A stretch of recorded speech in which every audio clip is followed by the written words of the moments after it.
mayoritas gereja Kristen itu merayakan Natal pada 25 Desember. Kita mungkin tahu bahwa Kristen ini hanya ada Katolik dan Protestan. Tapi sebenarnya ada aliran Kristen yang lain, namanya dari aliran Ortodoks, gereja Ortodoks. Dan Katolik dan Protestan menetapkan perayaan Natalnya di 25 Desember. Tapi gereja-gereja Ortodoks itu punya tanggal sendiri. Dan tanggal perayaan Natal gereja Ortodoks adalah hari ini, 7 Januari. Jadi selamat Natal. Ya. Nah, memang seringkali dipersoalkan soal tanggal Tuhan Yesus lahir. Itu menjadi langganan setiap kali kita mau masuk Natal, selalu saja di medsos ada banyak orang mempersoalkan tanggal Yesus lahir. Ya.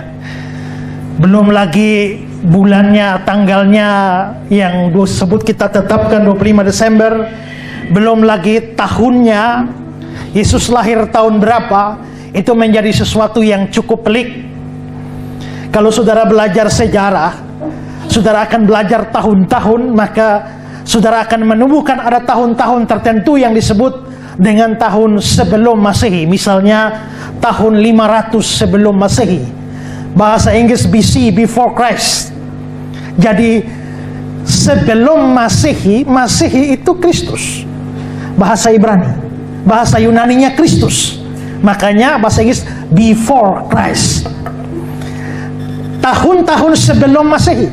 Kita juga mengenal ada tahun Masehi, yang dalam bahasa Latin kalau kita baca tahun 500 AD, Anno Domini, tahun Tuhan kita.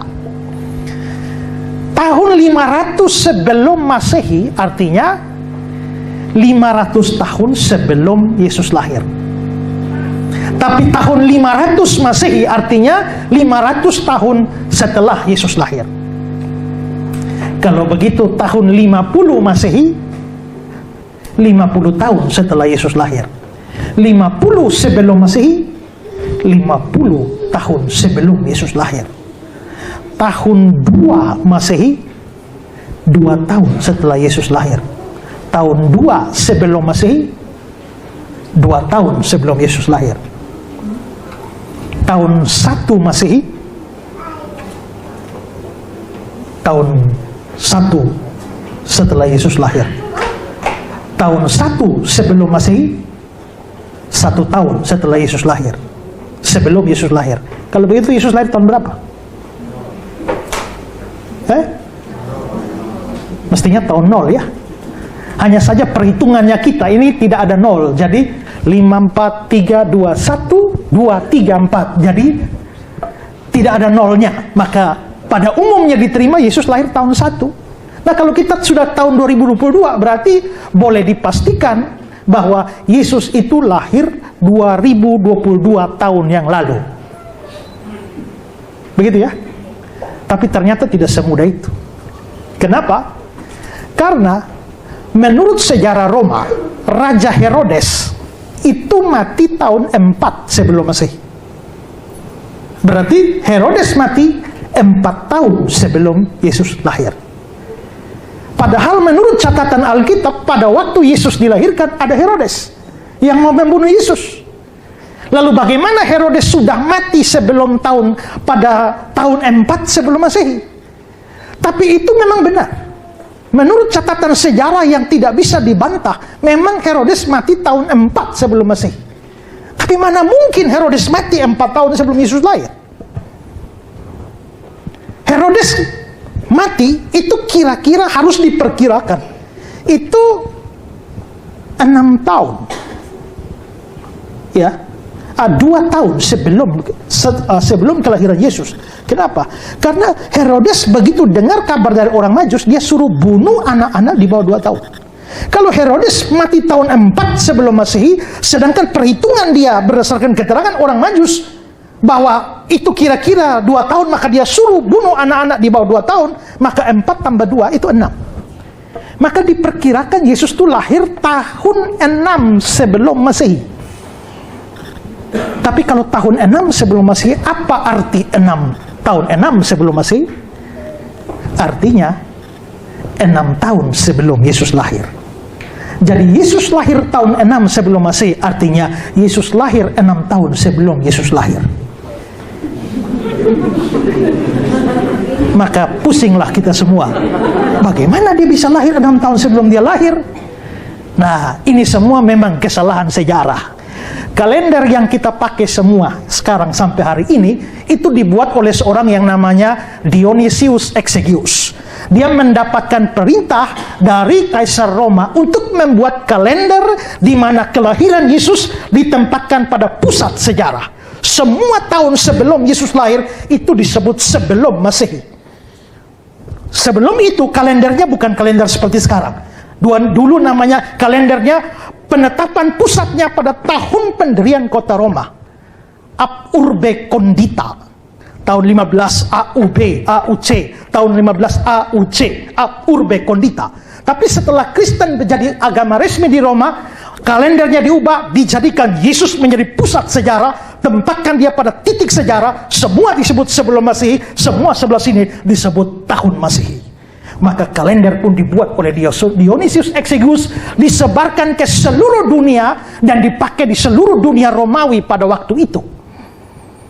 Dan setelah kalendernya menyebar, Dionysius Exiguus bikin pengakuan bahwa dia telah salah menghitung. Dan dia telah menghitung kelebihan 6 tahun. Maka kalender yang dipakai hari ini itu adalah kalender yang telah kelebihan 6 tahun. Maka sekarang kita di tahun 2022, aslinya bukan 2022, harus min 6. Jadi ya 2018 mestinya begitu. 2016 mestinya. Jadi selamat tahun baru 2016. Mestinya begitu. Tapi karena kesalahan itulah makanya sekarang kita jadi 2022. Maka Yesus itu sebenarnya dia tempatkan pada tahun 1, tapi karena ada min 6 harus geser 6 tahun ke belakang, makanya akhirnya geser menjadi tahun min 6. Tahun 6 tahun sebelum Masehi. Nah, jadi memang rumit untuk memperhitungkan itu soal tahun loh. Apalagi soal tanggal. Tapi sebenarnya yang paling penting bagi kita itu bukan tanggal berapa Yesus lahir, tahun berapa Yesus lahir. Ya, yang paling penting adalah dia sudah lahir. Itu paling penting. Dan bukan hanya dia sudah lahir, tapi apa yang dia buat setelah dia lahir. Itu penting. Saya tanya, siapa yang hafal hari ulang tahunnya Jokowi? Banyak nggak tahu kan? Karena apa? Karena bagi kita Jokowi lahir tahun berapa itu tidak penting. Yang paling penting adalah apa yang dia buat bagi bangsa ini. Itu yang paling penting. Maka yang paling penting bagi kita bukan Yesus lahir tanggal berapa, tahun berapa. Yang paling penting adalah dia sudah lahir. Bahwa dia sudah lahir itu tidak bisa dibantah oleh sejarah manapun, termasuk sejarah sekuler. Sejarawan-sejarawan seperti Tacitus atau Flavius Josephus, Pliny the Younger, semua bukan orang Kristen, tapi mereka mengkonfirmasi bahwa pada abad pertama ada seorang yang namanya Yesus dari Nazaret. Itu tidak bisa dibantah. Termasuk apa yang dia buat dengan hadir di dalam dunia, yakni menjadi penebus orang berdosa dengan mati di atas kayu salib. Itu tidak bisa dibantah. Karena itu yang paling penting adalah Yesus sudah lahir dan apa yang dia buat bagi kita setelah kelahirannya.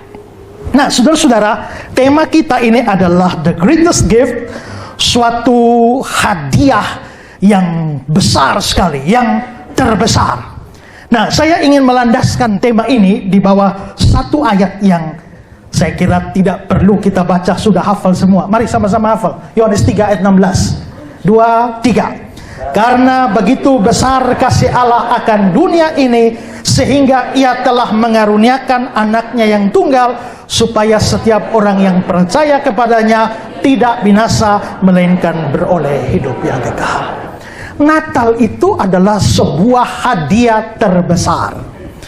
Nah, mengapa Natal kita sebut sebagai hadiah terbesar? Saya mencatat dari ayat ini beberapa hal penting. Pertama adalah karena pemberi hadiah itu adalah pribadi terbesar. Nah, kalau ayat ini dikatakan karena begitu besar kasih Allah, berarti pribadi yang memberikan hadiah ini itu adalah Allah. Natal itu adalah Allah memberikan hadiah, dan pemberi hadiah itu adalah orang atau pribadi terbesar. Kita semua senang kalau dapat hadiah. Gak ada orang yang tidak senang dapat hadiah, kecuali ada error, dia tidak senang dapat hadiah. Tapi semua orang senang dapat hadiah. Tapi kesenangan ketika mendapat hadiah, sebenarnya ada satu kesenangan lagi yang lebih besar dari sekedar dapat hadiah, yaitu siapa yang memberi hadiah. Saya dulu pernah punya sebuah cincin yang saya sukai, sayangnya hilang.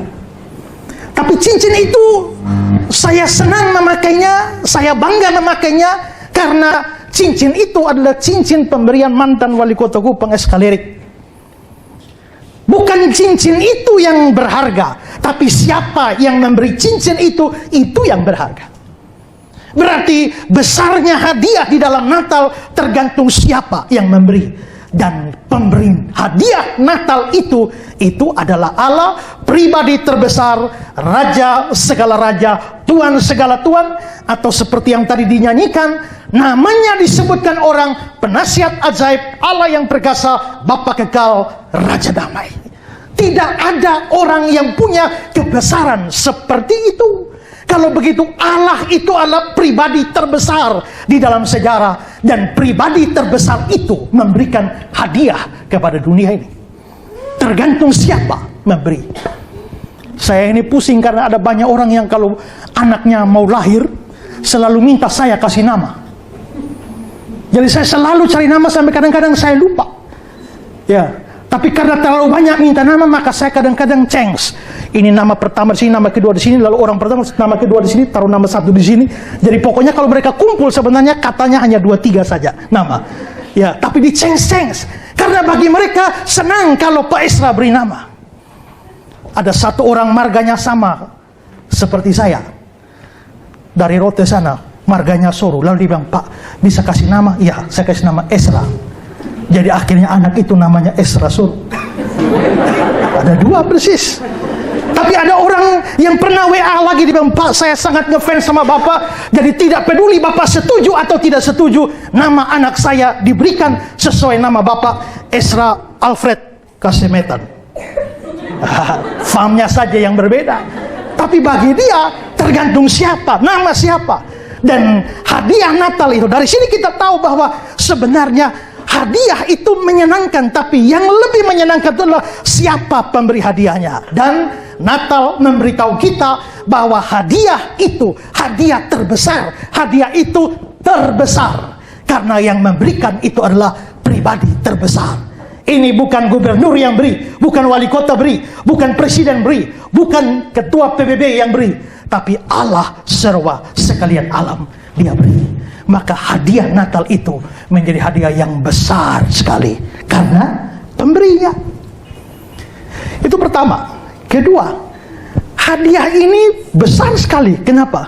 Karena motivasi pemberiannya itu besar. Ingat bahwa yang penting bukan hanya memberi, tapi motivasi.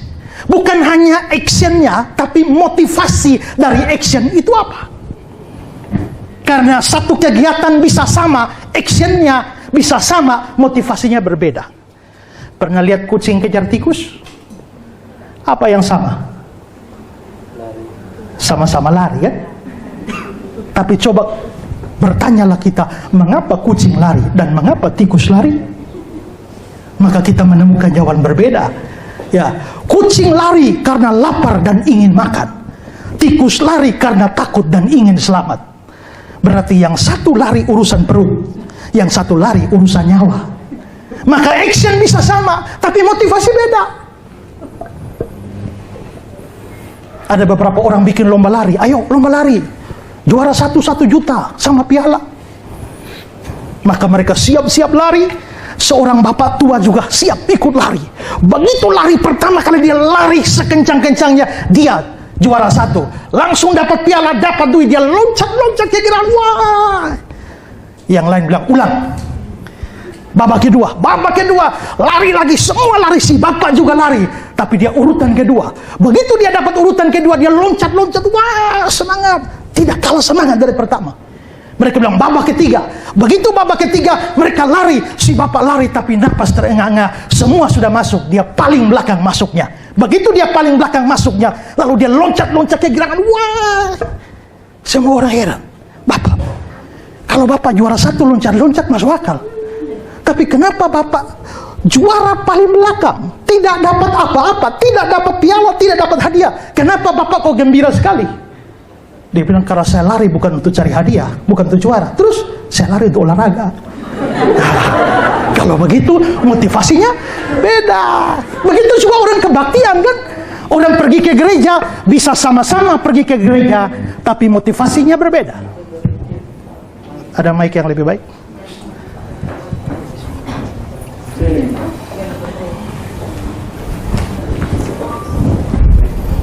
Orang bisa pergi ke gereja, tapi motivasinya beda-beda. Orang bisa layani Tuhan, tapi motivasinya beda. Pada waktu saya melayani di Kediri, kebaktian jam 8, setengah 7 sudah ada bapak-bapak duduk di situ. Yang lain terlambat, si bapak duduk di situ. Minggu depan lagi setengah 7 sudah duduk. Minggu berikut lagi setengah 7 sudah duduk. Rajin amat si bapak. Saya tanya, Pak, kenapa bapak rajin sekali kebaktian? Setengah 7 sudah di sini. Terlalu rindu sama Tuhan kak? Dia bilang, tidak bapak pendeta. Kenapa? Lebih baik saya datang cepat di gereja. Di rumah mai tua pemulut. Pagi begini pusing. Jadi lebih baik datang gereja. Berarti orang bisa datang gereja, motivasi berbeda. Dalam hal memberi juga begitu. Orang bisa memberi apa saja, sebesar apa saja, motivasi bisa beda. Seorang pendeta terkenal di Amerika namanya Jim Bakker. Dia seorang penginjil televisi yang sangat terkenal, banyak followersnya dan semua orang sangat fanatik ego dia. Lalu satu hari dia bilang begini, bahwa Tuhan bicara kepadaku bahwa aku harus bisa mengumpulkan uang sekian juta dolar, deadline-nya tanggal sekian. Jikalau tidak, maka Tuhan akan mencabut nyawaku. Maka semua followersnya yang fanatik di mana-mana tidak mau dia mati. Lalu mereka sumbang. Tapi begitu sudah sumbang pun tetap duitnya masih kurang dari jumlah yang Tuhan tetapkan. Lalu dia berteriak lagi di televisi, kurang 5 hari. Kalau tidak cukup, maka Tuhan akan cabut nyawaku. Ayo memberi, semua memberi. Kurang 1 hari, masih jauh juga. Dan dia terus berteriak di televisi. Sampai deadline-nya hampir selesai, duitnya masih kurang. Dan kurang beberapa menit, tiba-tiba seorang transfer. Lengkap seluruh sekian juta dolar terpenuhi. Puji Tuhan, Tuhan tidak jadi cabut nyawa saya. Tapi wartawan heran. Siapa orang yang memberi pada detik-detik terakhir dengan jumlah yang begitu banyak? Wartawan cari, akhirnya ketemu. Dan yang menariknya adalah orang ini bukan orang Kristen yang beri. Lalu wartawan wawancara dia, Bapak bukan orang Kristen. Apakah Bapak followers dia? Bukan juga. Terus kenapa Bapak mau memberi uang sebanyak itu? Dia bilang, saya kebanyakan duit. Saya tiap hari lihat pendeta itu teriak-teriak di televisi. Dan dia bilang, deadline tanggal sekian, kalau uang tidak cukup, maka Tuhan akan cabut nyawa dia. Saya pikir, orang gila seperti ini, kalau duitnya tidak cukup, dia bisa bunuh diri. Jadi saya kasihan sama orang gila itu. Jadi saya kasih duit saya. Berarti dia memberi. Karena apa? Karena kasihan orang gila. Kalau saudara naik motor, ditilang polisi. Polisi tidak mau. Polisi minta duit. Lalu saudara kasih. Sekarang saya tanya, motivasi apa saudara kasih polisi? Pak polisi ini 50.000 karena saudara sayang Pak polisi. Bukan, saudara bisa kasih dia sambil maki-maki dia. Berarti orang bisa memberi, tapi motivasinya berbeda-beda. Motivasi Allah di dalam memberi itu apa? Karena begitu besar kasih. Berarti motivasi itu adalah kasih. Dan menurut kitab suci, kasih itu adalah hal yang besar. Kenapa? Kalau saudara baca di 1 Korintus 13, kasih lebih besar dari seluruh karunia roh yang bisa didapatkan. Kasih lebih besar dari seluruh pengetahuan. Kasih lebih besar dari seluruh pemberian yang bisa diberikan tanpa kasih. Dan akhirnya di ayat yang ke-13 Paulus bilang, demikian tinggal 3 hal ini. Iman, pengharapan, dan kasih. Dan yang paling besar diantaranya adalah kasih. Kalau begitu, kasih itu adalah motivasi terbesar. Maka Natal itu adalah hadiah terbesar. Pertama, yang beri itu pribadi terbesar. Tapi yang kedua, motivasi memberi itu juga terbesar, yaitu kasih. Yang ketiga, mengapa sampai ini adalah hadiah terbesar? Karena pemberian atau hadiah ini diberikan untuk jumlah yang terbesar. Karena begitu besar kasih Allah akan dunia. Maka dunia itu adalah jumlah terbesar. Mengapa dunia perlu ditekankan? Karena kalau ada bangsa di dunia paling fanatik, itu adalah orang Yahudi. Karena orang Yahudi menganggap mereka adalah umat pilihan Allah, dan semua bangsa yang lain itu adalah, mengapa Allah cipta neraka? Atau Allah menciptakan neraka? Ada api di dalam neraka. Lalu api neraka itu dinyalakan dengan apa? Dengan kayu api. Kayu apinya apa? Orang-orang bukan Yahudi. Maka mengapa Allah cipta orang-orang bukan Yahudi? Supaya jadi kayu api di neraka. Itu menurut orang Yahudi. Kita harus mengasihi sesama. Tapi siapakah sesamaku manusia? Itu bukan orang bangsa lain. Harus bangsa Yahudi. Tidak ada hukum saling tolong-menolong antara orang Yahudi dan orang non-Yahudi. Bahkan di Kisah pasal 10, ketika Petrus berkunjung ke Kornelius, dia berkata, betapa kerasnya larangan bagi orang Yahudi untuk masuk dan makan di rumah orang non-Yahudi. Kalau ada tetangga, ini ada orang Yahudi di sini, ada tetangga non-Yahudi. Dan tetangga non-Yahudi, kalau tetangganya sesama Yahudi, waktu mau melahirkan boleh ditolong. Harus ditolong. Tapi kalau tetangganya non-Yahudi, tidak boleh ditolong. Sangat fanatik.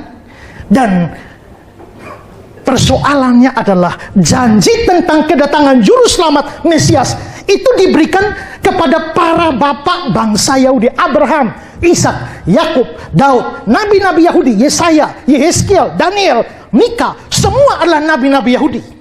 Dan karena itu wajarlah kalau berpikir bahwa Yesus itu memang datang spesial untuk orang Yahudi. Maka Yesus datang bukan untuk bangsa-bangsa yang lain. Mesias itu datang bukan untuk bangsa lain, hanya untuk kami bangsa Yahudi.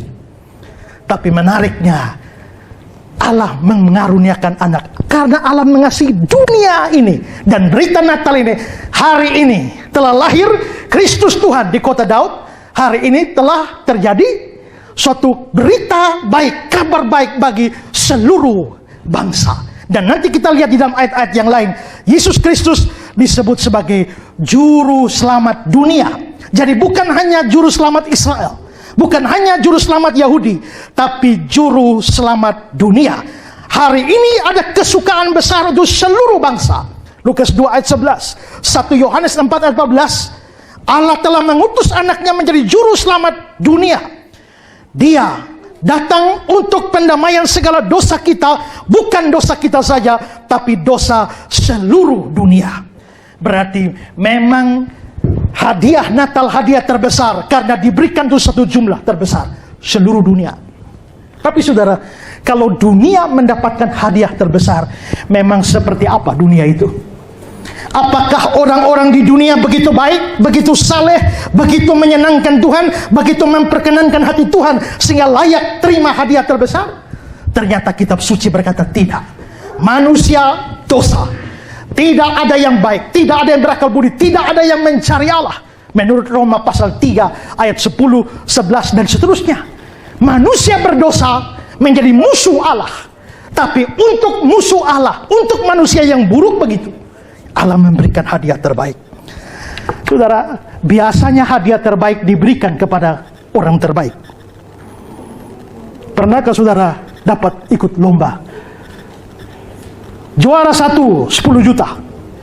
Juara 2, 20 juta. Juara 3, 30 juta. Pernah begitu? Gak ada. Yang terbaik diberikan kepada orang terbaik. Tapi ternyata di dalam Natal, Allah memberikan yang terbaik, tapi untuk manusia yang paling buruk. Maka disinilah kita melihat bahwa hadiah di dalam Natal itu terbesar. Karena diberikan untuk jumlah terbesar. Tapi yang terbesar itu buruk semua. Orang berdosa seperti saya dan saudara. Tapi Allah berikan. Pemberinya terbesar, motivasinya terbesar, jumlahnya terbesar. Yang keempat, pemberian itu sendiri terbesar. Apa itu pemberian? Karena begitu besar kasih Allah akan dunia ini sehingga dia mengaruniakan anaknya yang tunggal. Anaknya yang tunggal itu adalah pemberian terbesar. Yesus itu anak Allah. Tapi kalau Yesus disebut anak Allah, tidak seperti pikiran banyak orang yang menganggap bahwa Allah itu seperti kambing beranak lalu punya anak. Kambing kawin lalu punya anak, sapi kawin lalu punya anak. Makanya beberapa tahun yang lalu Rizik Syihab berkata, kalau Yesus anak Allah, siapa jadi bidannya? Itu karena tidak mengerti. Seringkali kalau kita mendengar ada kata-kata Yesus itu anak Allah, lalu diprotes oleh banyak orang, Allah tidak beranak dan tidak memperanakan. Satu kali dalam sebuah pertemuan, lalu mereka bilang, Allah tidak beranak dan tidak memperanakan. Saya bilang, amin ya Rabbil Alamin. Kenapa? Karena Kristen juga tidak mengakui Allah bisa kawin dan beranak. Tidak. Terus apa artinya Yesus anak Allah? Dalam sebuah acara dialog antar umat Kristen dan Islam di Sidoarjo, Muhammadiyah Sidoarjo, beberapa tahun yang lalu saya hadir. Lalu mualaf Insan Mokoginta almarhum, lalu dia bilang bahwa Yesus itu anak Allah, bukan Allah. Lalu dia bicara ke hadirin, saya tanya, anak presiden atau bukan? Semua hadirin bilang bukan. Anak gubernur atau bukan? Bukan. Anak bupati atau bukan? Bukan. Anak Allah atau bukan? Bukan. Jadi Yesus anak Allah atau bukan? Bukan. Lalu giliran saya bicara, lalu saya tanya pada mereka, saya tanya, anak ular atau bukan? Mereka diam, saya bentak, jawab.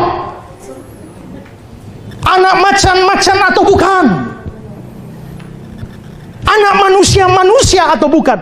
Kamu ini manusia atau anak manusia? Manusia, lalu bukan anak manusia? Anak manusia juga, lalu manusia? Ya, berarti kalau kamu bisa anak manusia sekaligus manusia, kenapa dia tidak bisa anak Allah sekaligus Allah? Anak Allah menyatakan kesamaan hakikat dengan bapaknya. Kalau bapaknya macan, anaknya macan. Sehakikat dengan bapaknya. Anaknya ular, sehakikat dengan bapaknya itu ular. Maka anak ular adalah ular. Anak manusia adalah manusia. Anak Allah adalah Allah sendiri. Jadi kalau Yesus disebut sebagai anak Allah, jangan berpikir bahwa Allah kawin lalu punya anak. Tidak. Tetapi Alkitab menyebutnya sebagai anak. Itu berarti bahwa hadiah Natal itu terbesar. Karena yang Allah berikan bagi dunia bukan seorang malaikat, tapi seorang anak. Dan anak itu adalah sehakikat dengan Bapa, dan itu adalah Allah sendiri. Mengorbankan anak, memberikan anak tidak mudah. Saya dulu pergi ke Tablolong, lalu ketemu seekor anjing. Lalu saya bawa anjingnya pelihara di rumah. Saya sangat sayang anjing itu. Lalu papa saya marah, kamu ini keliling-keliling pelayanan bawa anjing ke sini, nanti bapak yang repot kerja, jaga ini anjing, kasih makan ini anjing. Kamu cari kerja buat bapak. Begitu bapak ngomel-ngomel, kamu cari kerja buat bapak. Lalu bapak bilang, ini anjing nama apa? Bapak tadi bilang apa? Kamu cari kerja buat bapak. Cari kerja. Caker. Nah, itu nama anjingnya, Caker. Cari kerja.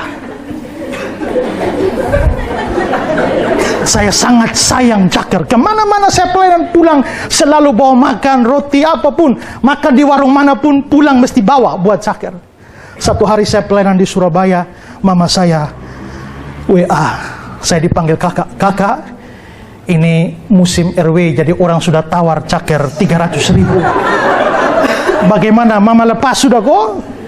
Saya bilang, mama tidak usah lepas, nanti saya pulang saya bayar mama 500.000.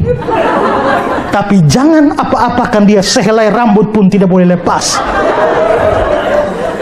Bayangkan, seekor anjing saja saya tidak rela kasih, apalagi seorang anak. Tapi Allah berikan anaknya. Lalu saudara, anaknya itu diberikan untuk mati. Beda dengan kita. Semua kita lahir untuk hidup, tapi Yesus lahir untuk mati. Anak manusia datang untuk memberikan nyawanya menjadi tebusan bagi banyak orang. Makanya ada banyak orang di Facebook bilang, bagaimana Yesus jadi juru selamat? Menyelamatkan diri sendiri dari salib tidak bisa. Bagaimana menyelamatkan? Saya jawab gampang saja. Kalau Yesus mau selamat, tidak usah datang.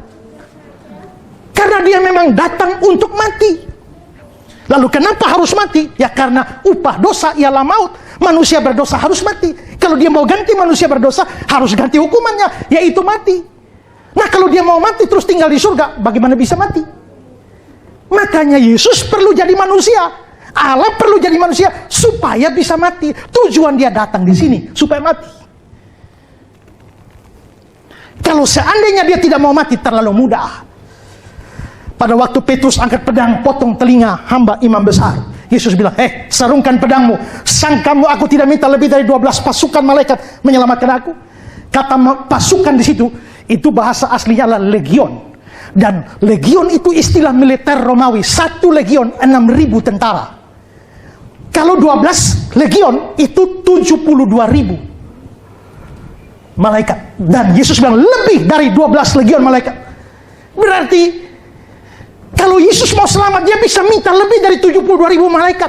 Selesaikan musuh-musuhnya. Jangankan 72.000, satu malaikat saja bisa bunuh ratusan ribu orang. Kalau malaikat, setiap kali saudara baca di Alkitab, begitu malaikat muncul, orang-orang jatuh ketakutan. Daniel pun seperti orang mati. Yohanes pun seperti orang mati. Ketemu malaikat. Makanya kadang-kadang saya pikir ada orang menyanyi, kirim aku malaikatmu. Kalau dia betul-betul kirim, lu rusak kawan. Kalau Yesus mau selamat bisa. Waktu di Getsemani, dia sementara berdoa, orang mau tangkap dia. Dia tanya, siapa yang kamu cari? Mereka bilang, Yesus orang Nazaret. Lalu dia ucapkan dua kata, akulah dia, akulah dia. Tumbang mereka semua di tanah. Lalu Charles Haddon Spurgeon berkata, bayangkan, Tuhan Yesus kasih dua kata, akulah dia. Semua terlempar ke tanah. Seandainya Bapak tua bikin panjang 10 kata, kamu bukan terlempar ke tanah, tapi terlempar ke neraka. Jadi kalau dia mau selamat bisa. Tapi memang tujuannya datang untuk mati. Nah, berarti Allah memberikan anaknya untuk dibunuh mati secara tragis di atas kayu salib. Bukankah itu hadiah terbesar? Kalau saudara punya 10 anak, saya minta satu. Untuk apa? Saya kasih sekolah, kasih pendidikan, kasih makan, kasih pokoknya ini. Saudara mau? Wah mau. Tapi kalau saya minta, Bapak, Ibu punya anak 10, minta satu bisa. Untuk apa? Ini ada acara ulang tahun mau bikin jadi RW. Hanya orang gila yang mau kasih. Tapi Allah tahu anaknya diberikan untuk mati dibunuh di atas kayu salib. Tapi dia masih mau memberikan. Bukan hanya itu, tapi anak itu adalah anak yang dikasihi. Pada waktu dia keluar dari sungai ketika dibaptis, suara Bapa, inilah anakku yang ku kasihi. Seandainya saudara punya anak yang nakal, bejat, kurang ajar, lalu kita minta untuk dipotong, saudara kasih? Tidak juga. Apalagi anak yang dikasihi. Dan yang berikut adalah Yesus itu anak tunggal Allah. Karena begitu besar kasih Allah sehingga yang mengaruniakan anaknya yang tunggal. Saudara anak Allah? Amin. Saya anak Allah. Yang lain di sana juga anak Allah. Berarti Allah punya anak berapa banyak? Banyak ya. Terus kenapa Yesus bilang anaknya yang tunggal? Itu berarti bahwa anak yang sungguh-sungguh cuma satu, yaitu Yesus. Lalu kita semua ini bukan anak Allah. Iblislah yang menjadi bapakmu, menurut Yohanes 8 ayat 24. Tapi Yohanes 1 ayat 12, ketika kamu percaya Yesus, kamu diberi kuasa menjadi anak Allah. Berarti setelah percaya Yesus baru jadi anak. Sebelum percaya Yesus bukan anak Allah. Itu siapa? Anak iblis. Tapi setelah percaya Yesus jadi anak. Maka dalam Galatia 4 ayat 5, kamu diterima menjadi anak, adoption of son. Artinya kita semua anak, tapi anak adopsi. Tapi Yesus anak yang sungguh-sungguh. Dan untuk anak tunggal, anak yang sungguh-sungguh itulah Allah memberikannya bagi dunia. Kalau begitu pemberian itu terbesar. Natal itu adalah hadiah terbesar. Karena memang hadiahnya sendiri besar. Yang memberikan terbesar. Motivasinya terbesar. Jumlahnya terbesar. Dan pemberian itu sendiri terbesar. 4. Yang kelima, pemberian terbesar ini, kalau ditolak atau tidak diterima, akan menghasilkan hukuman terbesar. Supaya setiap orang yang percaya kepadanya tidak binasa. Maka kita balik, yang tidak menerimanya binasa. Binasa itu adalah hukuman terbesar. Dan kalau kita baca di Alkitab, tidak bisa tidak, hukuman terbesar, kebinasaan terbesar itu di dalam neraka. Banyak orang mungkin tidak percaya neraka, tapi kitab suci, bahkan Yesus adalah tokoh yang paling banyak bicara soal neraka. Ilmu pengetahuan modern mungkin tidak bisa mendeteksi di mana ada neraka. Tetapi kitab suci berkata ada, Yesus berkata ada. Kepercayaan kita pada kitab suci dan pada Yesus membuat kita harus percaya neraka itu adalah benar-benar ada. Ketika Yuri Gagarin pertama kali pergi ke bulan, lalu dengan pesawat Apollo-nya, dan dia masih pakai tabung oksigen keliling ke bulan, lalu dia keliling-keliling di sana, akhirnya dia pulang dan dia menulis di sebuah koran, saya sudah sampai ke bulan, keliling dengan Apollo ke seluruh bagian bulan, tapi ternyata surga tidak ada, neraka tidak ada. Baru ke bulan bilang neraka, surga tidak ada. Ke bulan itu berapa jauh? Seandainya kita bisa bikin pesawat kecepatan cahaya, kecepatan cahaya itu berapa? 300.000 km per detik. Jadi kalau kita bisa bikin pesawat kecepatan cahaya, larinya 1 detik 300.000. Dengan pesawat seperti itu ke bulan itu 1,3 detik sampai bulan. Jadi kalau kita pakai pesawat kecepatan cahaya, waktu saya khotbah ini entah berapa kali sudah kita bolak-balik bulan. Baru ke bulan hanya 1,3 detik, lalu bilang neraka tidak ada. Begitu Yuri Gagarin menulis begitu, seorang pendeta Amerika menanggapi, ya memang kamu tidak lihat neraka. Kenapa? Karena kamu tetap di dalam pesawatmu dan tetap pakai tabung oksigen. Kalau berani cabut itu tabung, keluar dari Apollo, saya yakin lu ketemu neraka memang. Neraka itu ada. Dan Alkitab bicara neraka sebagai tempat penghukuman kekal. Simbolnya api. Selain ada api, dikatakan ulat bangkainya tidak mati. Selain itu adalah kegelapan yang paling gelap. Selain itu dibilang ada ratap dan kertak gigi. Maka neraka itu adalah tempat hukuman bagi iblis dan orang-orang berdosa. Neraka bukan paguyuban sosial sebagai suatu sistem masyarakat yang pindah ke sana. Tidak. Saya pernah baca cerita, begitu Hitler mati, mendarat di neraka, semua orang hormat Hitler. Begitu Hitler masuk, semua penduduk neraka hormat Hitler.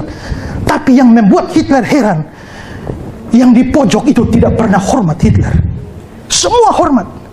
Hitler bingung, siapa sih penduduk di pojok kok tidak hormat? Akhirnya satu hari Hitler datang menghadap, hei, semua di sini hormat saya, kenapa kau tidak? Siapa kau? Lalu yang pojok itu angkat tangan, kau mau tahu saya siapa? Iya, kau siapa? Yudas Iskariot. Kau jangan macam-macam, Yesus saja saya jual, apalagi kau. No, neraka adalah tempat penghukuman dan penghukuman selama-lamanya. Kalau ada orang mati, kita biasa tulis rest in peace, istirahatlah dalam damai. Itu kalau masuk surga. Kalau masuk neraka, no rest in hell. Maka sebelum tulis RIP itu lihat dulu. Ini kira-kira orang percaya Yesus atau tidak? Kalau tidak percaya Yesus, bagaimana bilang rape? Tapi sekarang, neraka tempat penghukuman yang paling hebat dan selama-lamanya. Sekarang saya coba kasih satu pilihan. Saudara pilih mana? Sakitnya tidak terlalu sakit tapi lama. Pilihan kedua, sakit sekali tapi cepat. Pilih mana?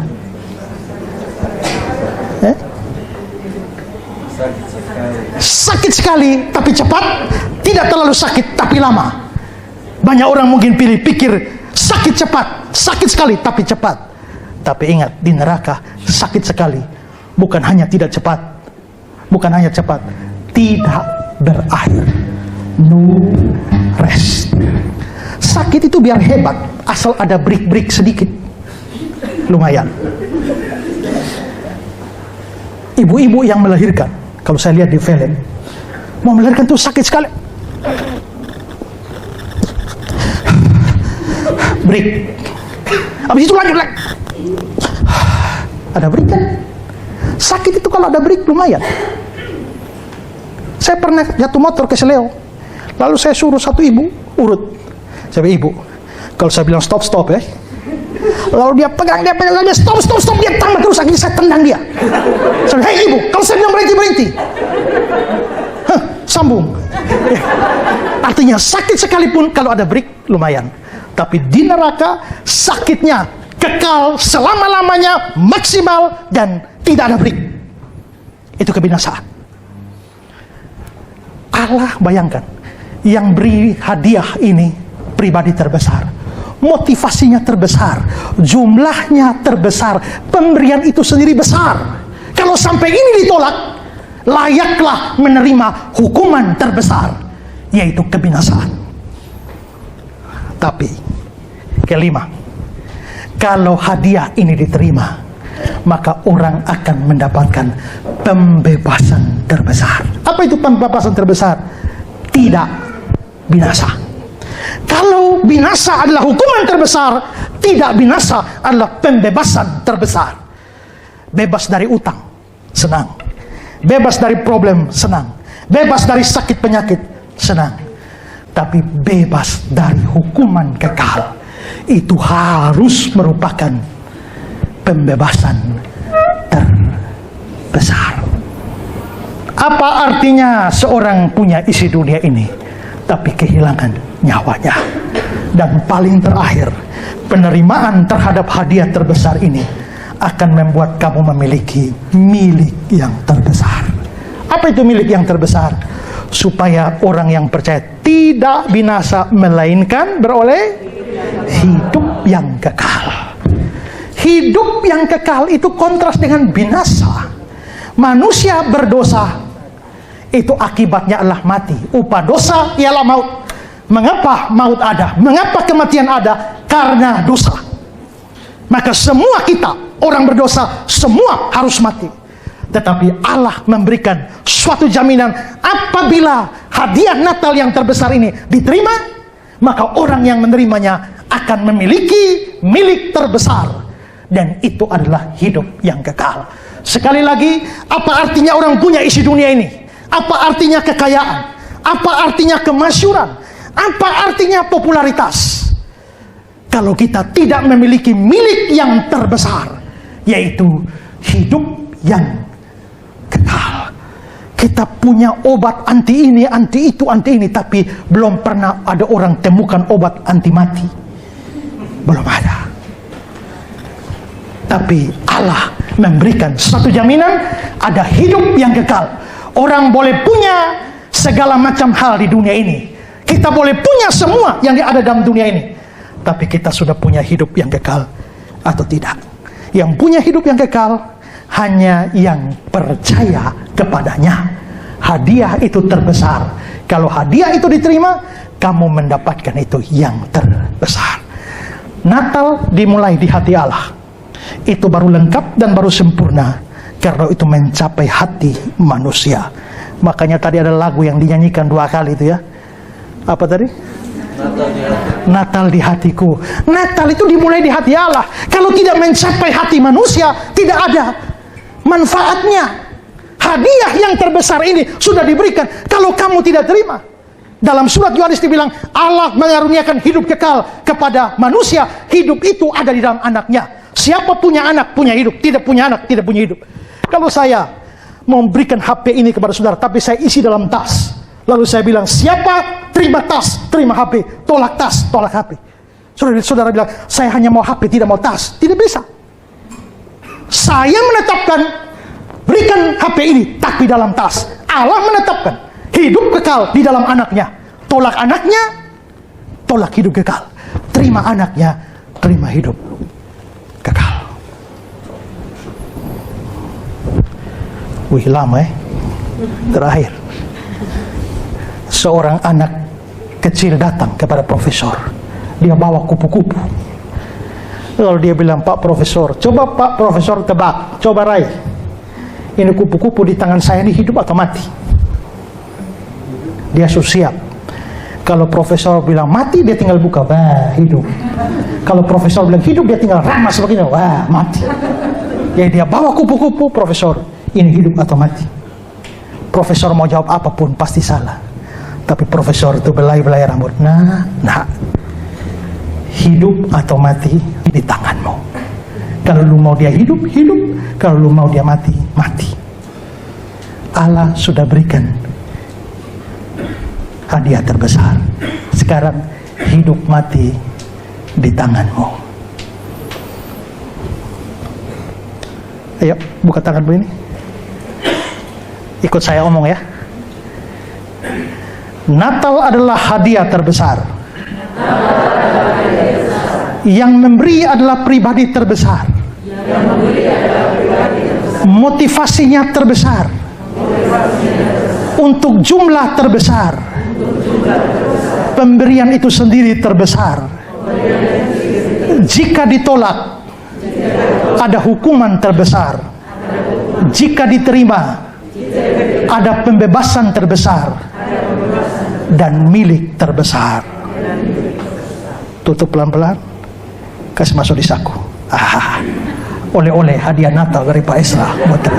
Selamat Natal, Tuhan Yesus memberkati kita. Thank you for the happiest year of my life.